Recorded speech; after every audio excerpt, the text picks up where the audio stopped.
Good morning, dear students. Welcome to SBL Memorial Academy YouTube platform. Today is our video for class 9. Subject SST Part Geography. Chapter 1st India Size and Location. आज हम geography part का chapter first start कर रहे हैं. History का chapter first the French revolution हम complete कर चुके हैं. आज हम ज्योग्राफी का चैप्टर फर्स्ट इंडिया यानी कि Bharat, size and location. Size आकार एंड लोकेशन का मतलब स्थिति. इस चैप्टर में हम इंडिया की साइज और स्थिति के बारे में स्टडी करेंगे. ठीक है, चलो चैप्टर स्टार्ट करते हैं. India is one of the ancient civilization in the world.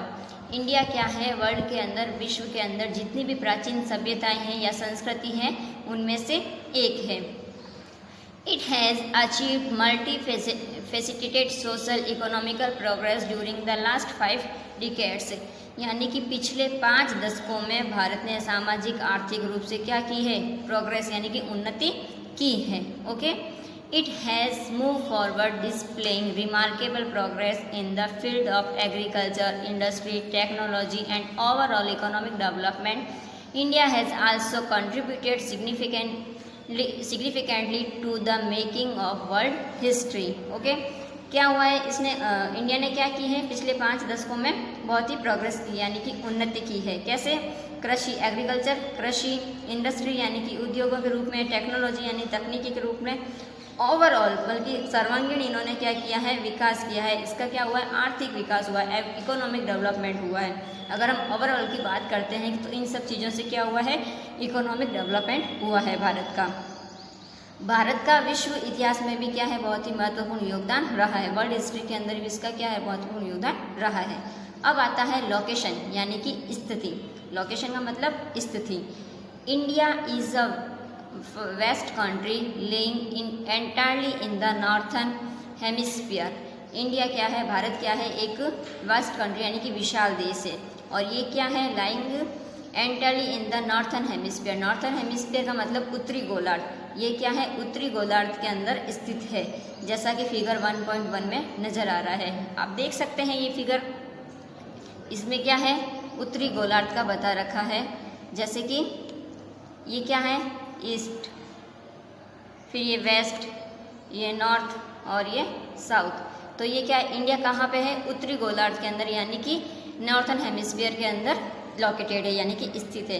The main land extend between latitude 8.4 north and 37 degree 6 and longitude 68 degree 7 east and 97 degree 25 east.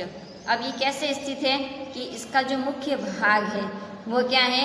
8 degree 4 Celsius उत्तर से या north से, और कहाँ से? और 37 degree 6 Celsius north से. And longitude, ये तो क्या हो गया? लॉन्गिट्यूड हो गया यानी कि अक्षांश जिसको हम कहते हैं. ठीक है. एंड लॉन्गिट्यूड, और आपको पता है ना ये लैटिट्यूड कैसे होते हैं? लॉन्गिट्यूड यानी कि नॉर्थ से साउथ तक की तरफ जो लाइन्स आ रही है वो क्या होगी? लॉन्गिट्यूड. और ईस्ट से वेस्ट की तरफ जो लाइन्स जाती है वो क्या हो जाती है? लैटिट्यूड हो जाती है.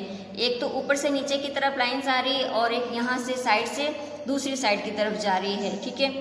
तो ये क्या है? ये लॉन्गिट्यूड हो गया. ठीक है. एंड फिर नाउ क्या है? 68 degree 7 Celsius and 97 degree 25 Celsius. ये क्या है? लैटिट्यूड है. ओके.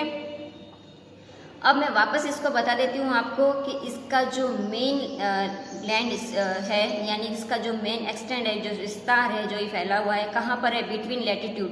ये लैटिट्यूड के बीच में फैला हुआ है. कितना है? लैटिट्यूड का मतलब अक्षांश जिसको हम हिंदी में कहते हैं. कितना है? 8.4 डिग्री से लेके एंड 37 डिग्री 6 सेल्सियस तक है. आप देख सकते हैं नॉर्थ के अंदर, है ना. फिर आता है लॉन्गिट्यूड के अंदर यानी कि कितना? 68 डिग्री 7 सेल्सियस से लेके ईस्ट से लेके और 97 डिग्री 25 ईस्ट तक. आप देख सकते हैं. अगर इस इमेज को आप थोड़ा बड़ा करके देखेंगे, जूम करके देखेंगे तो आप इसमें नज़र आएगा आपको कि ये कितना फैला हुआ है. इंडिया के देख सकते हैं आप ऊपर की साइड में. ठीक है.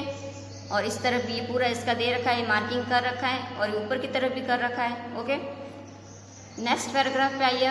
The Tropic of Cancer 23 degree 30 Celsius north divide the country into almost 2 equal parts. अब क्या है, लगभग 2 बराबर भागों में बांटती है। कौन, ये जो है कौन सी, ट्रॉपिक ऑफ कैंसर यानी कि कर्क रेखा क्या करती है, इंडिया को बराबर 2 भागों के अंदर डिवाइड करती है। ठीक है, मुख्य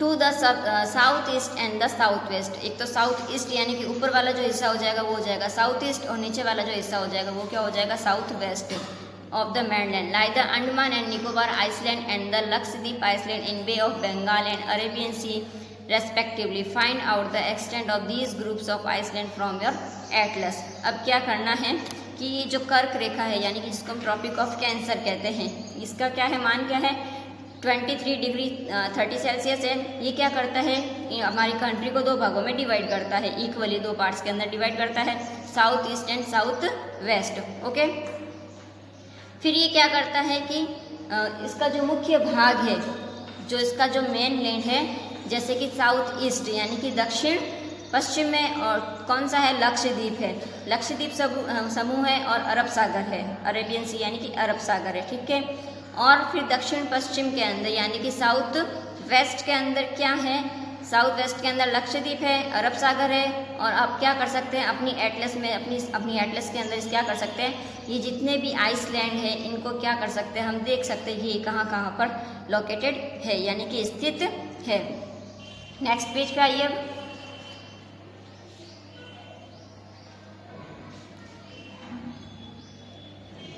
एरियाज ऑफ द वर्ल्ड, ये क्या है, from figure 1.2 it is clear that India is the 7th largest country of the world.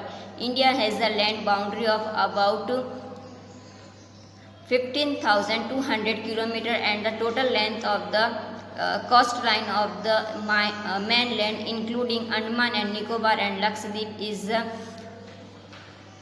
7,516.6 kilometre. अब क्या है, जो हम फिगर 1.2 में देख रहे हैं, 1.2 में देख सकते हैं, आप एक ग्राफ दे रखा है, इसमें क्या है, ये स्पष्ट है कि जो भारत है वो क्या है, विश्व का सबसे बड़ा 7वां सबसे बड़ा देश है, यानी कि पूरे वर्ल्ड के अंदर 7वें नंबर पे लार्जेस्ट कंट्री कौन सी है, इंडिया है। ठीक है, और हम ये भी बता सकते हैं कि जो इसकी लैंड लाइन है यानी कि जो बाउंड्री है इसकी, तो वो क्या है, कहाँ से है कि लगभग 15,000 यानी कि 15,200 किलोमीटर तक है। कहाँ से लेके है, अंडमान निकोबार द्वीप समूह तक, लक्षद्वीप और समूह के साथ में कितनी है ये 7,516.6 किलोमीटर है। ठीक है, कि भारत की जो स्थल सीमा रेखा है लगभग 15,200 किलोमीटर, और समुद्री जो तट रेखा है इसकी ये क्या है, लगभग कितनी है 7,516.6 किलोमीटर है। India is bounded by the Yangfold Mountains in the northwest, north and northeast, south of about 22 degree north latitude. It begins to taper and extend towards the Indian Oceans, dividing it into 2 seas, the Arabian Seas or the west and the Bay of Bengal on the east. क्या है, भारत का जो है क्या north और waste और north east जो boundary है ये क्या करती है, यहाँ पर पहाड़ियाँ हैं, क्या है, पहाड़ियाँ हैं, और इसी के साथ में जो इसका जो साउथ वाला जो हिस्सा है वह क्या है, नॉर्थ के अंदर थोड़ा वाइड है, यानी कि नॉर्थ के अंदर थोड़ा चौड़ा है। अब जब हम इंडिया का मैप देखते हैं तो आप देख सकते हैं कि नॉर्थ के अंदर इसका हिस्सा क्या है, थोड़ा वाइड है यानी कि चौड़ा है। ठीक है, फिर आता है और 22 डिग्री उत्तरी अक्षांश में ये क्या करता है, हिंद महासागर की ओर थोड़ा सा क्या हो जाता है, पतला हो जाता है। जहाँ पर अपना हिंद महासागर आता है, कहाँ पर, दक्षिण के अंदर साउथ में, वहाँ पर ये क्या हो जाता है, थोड़ा सा पतला हो जाता है। आप लोगों ने देखा होगा इंडिया का मैप, नीचे से वो बिल्कुल क्या है, संकरा सा है, पतला सा है। ठीक है, और इसके वेस्ट के अंदर अरब सागर है और ईस्ट के अंदर क्या है, बे ऑफ बंगाल है। इसके वेस्ट के अंदर तो क्या है, अरब सागर है, और ईस्ट के अंदर क्या है, बे ऑफ बंगाल है। ठीक है, अब इसके आगे हम आपसे नेक्स्ट क्लास के अंदर डिस्कस करेंगे। Have a nice day, thank you.